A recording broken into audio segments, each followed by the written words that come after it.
గగనతల రక్షణలో భారత అమ్ముల పొదిలో మరో కవచం అయితే చేరనుంది.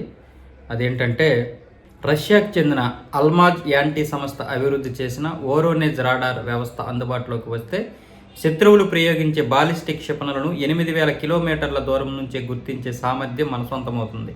అంతేకాదు శత్రువుల నిఘా విమానాలు, యుద్ధ విమానాలు, అంతరిక్ష వస్తువులను సైతం వోరోనెజ్ రాడార్ వ్యవస్థ గుర్తించగలదు. ఆ వెంటనే అప్రమత్తమై శత్రు క్షిపణులు, నిఘా, యుద్ధ విమానాలను గాలిలోనే అడ్డుకుంటుంది. వోరోనెజ్ వ్యవస్థను కర్ణాటకలోని చిత్రదుర్గ వద్ద ఏర్పాటు చేయాలని భారత ప్రభుత్వం అయితే నిర్ణయించింది.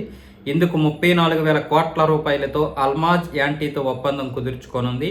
ఇప్పటికే Almaz Antey deputy chairman Vladimir Medovnikov నేతృత్వంలోని బృందం గత నెల ఢిల్లీ, బెంగళూరు నగరాల్లో పర్యటించింది. ఈ ప్రాజెక్టు ఏర్పాటుకు చిత్రదుర్గ సరైన ప్రదేశమని వెల్లడించింది. దీంతో డీల్ ఒప్పందాల కోసం డిఆర్డీఓ అనుబంధ సంస్థ electronics and radar development establishment అంటే ఈఆర్డీఓ చర్యలైతే ప్రారంభించింది. ఈ విషయంలో భారత్, రష్యా మధ్య చర్చలు తుద్దశలో ఉన్నాయని సండే గార్డియన్ ఒక కథనాన్ని అయితే ప్రచురించింది.